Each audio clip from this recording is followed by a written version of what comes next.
जय श्री राधा रानी सरकार की, जय श्री कृष्ण भगवान की, जय माघ मास महत्यम की।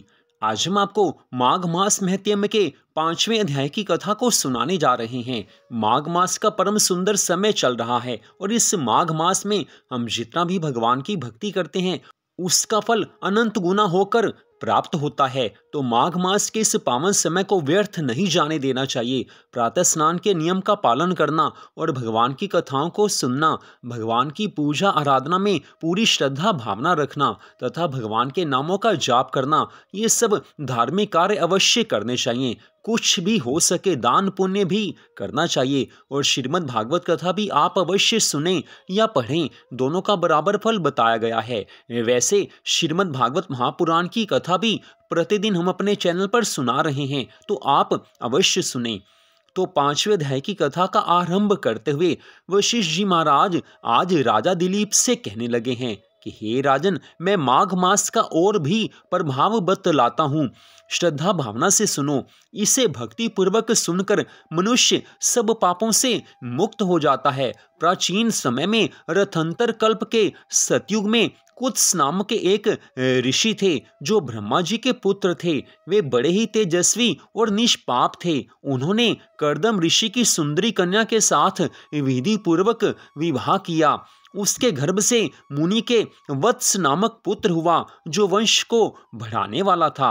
वत्स की 5 वर्ष की आयु होने पर पिता ने उनका उपनयन संस्कार करके उन्हें गायत्री मंत्र का उपदेश किया है। अब वे ब्रह्मचर्य का पालन करते हुए भृगुकुल में निवास करने लगे। प्रतिदिन प्रातःकाल और सायंकाल अग्निहोत्र, तीनों समय स्नान और भिक्षा के अन्न का भोजन करते थे। इंद्रियों को संयम में रखते, काला मृग चर्म धारण करते और सदा स्वाध्याय में संलग्न रहते थे। पैर से लेकर शिखा तक लंबा पलाश का डंडा जिसमें कोई छेद ना हो लिए रहते थे। उनके कटी भाग में मूंज की मेखला शोभा पाती थी। हाथ में सदा कमंडलू धारण करते, स्वच्छ कोपिन पहनते, शुद्ध भाव से रहते और स्वच्छ यज्ञोपवीत धारण करते थे। उनका मस्तक संमिधाओं की भस्म से सुशोभित था। वे सबके नयनों को प्रिय जान पड़ते थे। प्रतिदिन माता पिता, गुरु, आचार्य और बाकी बड़े बूढ़ों, सन्यासियों तथा ब्रह्मवादियों को प्रणाम करते थे। बुद्धिमान वत्स ब्रह्म यज्ञ में तत्पर रहते और सदा शुभ कर्मों का अनुष्ठान किया करते थे। वे हाथ में पवित्री धारण करके देवताओं, ऋषियों और पितरों का तर्पण करते थे। फूल, चंदन और गंध आदि को कभी हाथ से छूते भी नहीं थे। मौन होकर भोजन करते, मधु, पिन्याक और खारा नमक नहीं खाते थे, खड़ाऊ नहीं पहनते थे और सवारी पर नहीं चढ़ते थे। शीशे में मुंह नहीं देखते, दंत धावन, तांबूल और पगड़ी आदि से परहेज रखते थे। नीला, लाल तथा पीला वस्त्र, खाट, आभूषण तथा और भी जो वस्तुएं ब्रह्मचार्य आश्रम के प्रतिकूल बताई गई हैं, वे उन सब का स्पर्श भी नहीं करते थे। सदा शांत भाव से सदाचार में ही तत्पर रहते थे। यहाँ पर इन मुनि के बारे में, इनके नियमों के बारे में जो कुछ बताया गया है, ब्रह्मचार्य व्रत में वो सब नियम मानने आवश्यक हैं। इसके पश्चात की कथा में आता है कि ऐसे आचारवान और विशेषतः ब्रह्मचार्य का पालन करने वाले वत्स मुनि सूर्य के मकर राशि पर रहते माघ मास में भक्ति पूर्वक प्रातः स्नान करते थे। वे उस समय विशेष रूप से शरीर की शुद्धि करते थे। आकाश में जब इने गिने तारे रह जाते थे, अर्थात बहुत कम तारे जब आकाश में रह जाते थे, उस समय ब्रह्म वेला में ये नित्य स्नान करते थे और फिर जब आधे सूर्य निकल आते उस समय भी माघ मास का स्नान करते थे। वे मन ही मन अपने भाग्य की सराहना करने लगे कि आहा, क्या बात है कि इस पश्चिम वाहिनी कावेरी नदी में स्नान का अवसर मिलना प्राय मनुष्यों के लिए कठिन है, लेकिन मुझ पर भगवान की अनंत कृपा है कि मैंने माघ मास में यहाँ स्नान किया है। वास्तव में मैं बड़ा भाग्यवान हूँ, मुझ पर भगवान की अनंत कृपा है। समुद्र में मिली हुई जितनी नदियां हैं उन सब का प्रवाह जहाँ पश्चिम या उत्तर की ओर है उस स्थान का प्रयाग से भी अधिक महत्व बताया गया है। मैंने अपने पूर्व पुण्यों के प्रभाव से आज कावेरी का पश्चिमगामी प्रवाह प्राप्त किया है। वास्तव में मैं कृतार्थ हूँ, कृतार्थ हूँ, कृतार्थ हूँ। इस प्रकार सोचते हुए वे प्रसन्न होकर कावेरी के जल में तीनों काल स्नान करते थे। उन्होंने कावेरी के पश्चिमगामी प्रवाह में 3 साल तक माघ मास का स्नान किया। उसके पुण्य फल से उनका अंतःकरण शुद्ध हो गया। वे ममता और कामनाओं से रहित हो गए। तदनंतर माता पिता और गुरु की आज्ञा लेकर वे सर्व पाप नाशक कल्याण तीर्थ में आ गए। उस सरोवर में भी 1 मास तक माघ स्नान करके ब्रह्मचारी वत्स मुनि तपस्या करने लगे। हे राजन, इस प्रकार उन्हें उत्तम तपस्या करते देख श्री हरि विष्णु भगवान जी प्रसन्न होकर उनके आगे प्रत्यक्ष प्रकट हुए हैं और कहने लगे हैं कि हे महाप्राज्ञ मृग श्रृंग, मैं तुम पर बहुत प्रसन्न हूँ। यूँ कहकर भगवान पुरुषोत्तम ने उनके मस्तक का स्पर्श किया है। तब वत्स मुनि समाधि से विरत हो जाग उठे हैं। उन्होंने अपने सामने ही साक्षात श्री हरि विष्णु भगवान जी को उपस्थित देखा है। वे सहस्त्र सूर्यों के समान तेजस्वी कौस्तुभ मणि रूप आभूषण से अत्यंत भासमान दिखाई देते थे।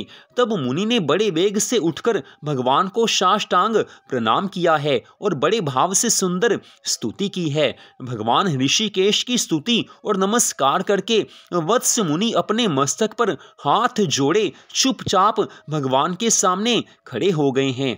उस समय उनके नेत्रों से आनंद के आंसू बह रहे थे और सारे शरीर में रोमांच हो आया था।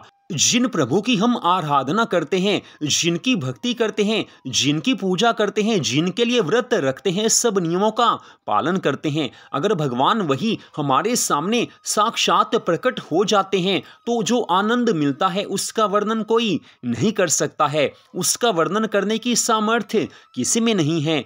आज उन मुनिवर के सामने भगवान प्रकट हुए हैं। आज वत्स मुनि काफी प्रसन्न मुद्रा में है, भगवान सामने है। मन में इतना आनंद है कि उसका वर्णन नहीं हो सकता। तब श्री भगवान कहने लगे हैं कि हे मृग श्रृंग, तुम्हारी इस स्तुति से मुझे बड़ी प्रसन्नता हुई है। माघ मास में इस सरोवर के जल में जो तुमने स्नान और तप किए हैं, इससे मैं बहुत संतुष्ट हूँ। हे मुनिवर, तुम निरंतर कष्ट सहते सहते थक गए हो। दक्षिणाओं सहित यज्ञ, दान तथा बाकी सब नियमों तथा यमों के पालन से भी मुझे उतना संतोष नहीं होता है जितना माघ मास के स्नान से होता है। पहले तुम मुझसे वर मांगो, फिर मैं तुम्हें मनोवांछित वस्तु अवश्य प्रदान करूंगा। हे मृग श्रृंग, तुम मेरी प्रसन्नता के लिए मैं जो आज्ञा दूं उसका पालन करना। इस समय तुम्हारे ब्रह्मचार्य व्रत से जिस प्रकार ऋषियों को संतोष हुआ है, उसी प्रकार तुम यज्ञ करके देवताओं को और संतान उत्पन्न करके पितरों को संतुष्ट करो। मेरे संतोष के लिए ये दोनों कार्य तुम्हें अवश्य करने चाहिए। अगले जन्म में तुम ब्रह्मा जी के पुत्र महाज्ञानी ऋभु नामक जीवन मुक्त ब्राह्मण हो जाओगे और निधाग को वेदांत वाक्य जन्य ज्ञान का उपदेश करके पुनः मेरे परम धाम को प्राप्त हो जाओगे। आज वत्स मुनि से भगवान अत्यंत प्रसन्न हैं और वत्स मुनि को भगवान ने मृगशृंग नाम दिया है। इसका वर्णन अगले अध्याय की कथा में आएगा। आज भगवान ने स्पष्ट कह दिया है कि हे मुनिवर, तुमने माघ मास में प्रातः स्नान के नियम का पालन किया है। उससे बढ़कर मेरे लिए कोई भी यज्ञ नहीं है, कोई भी तपस्या नहीं है, कोई भी दान नहीं है, कोई भी नियम नहीं है। जब श्री हरि विष्णु भगवान जी स्वयं अपने श्री मुख से ऐसा कह रहे हैं कि माघ मास के स्नान के बराबर और कोई पुण्य फल नहीं है, तो भगवान की इस बात पर विश्वास करके माघ मास के पावन समय में हमें प्रातः स्नान के नियम का पालन अवश्य करना चाहिए। जैसे वत्स मुनि कुछ कुछ तारे जब आकाश में रह जाते थे उस समय प्रातः स्नान करते थे, तो वैसे ही हमें स्नान करना चाहिए। कोशिश यही हो कि माघ मास में सूर्य उदय होने से पहले स्नान कर लिया जाए, लेकिन फिर भी उस समय स्नान ना हो सके तो बाद में जितनी जल्दी हो सके स्नान कर लेना चाहिए। और चाहे आप स्नान गर्म पानी से करें, चाहे आप ठंडे पानी से करें, उसका फर्क नहीं पड़ता है, दोनों का बराबर फल बताया बताया गया है।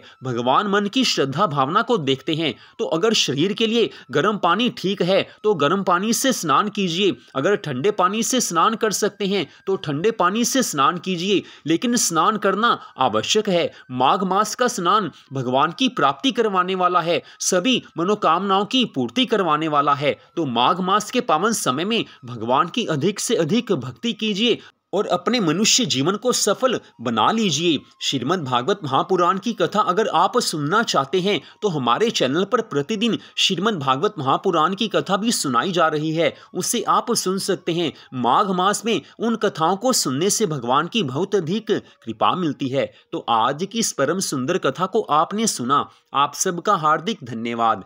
जय श्री राधा रानी सरकार की, जय श्री कृष्ण भगवान की, जय माघ मास महत्म की, जय सदगुरुदेव श्री बंसी वाले महाराज की। जय जय श्री राधे, जय जय श्री राधे, जय जय श्री राधे श्याम।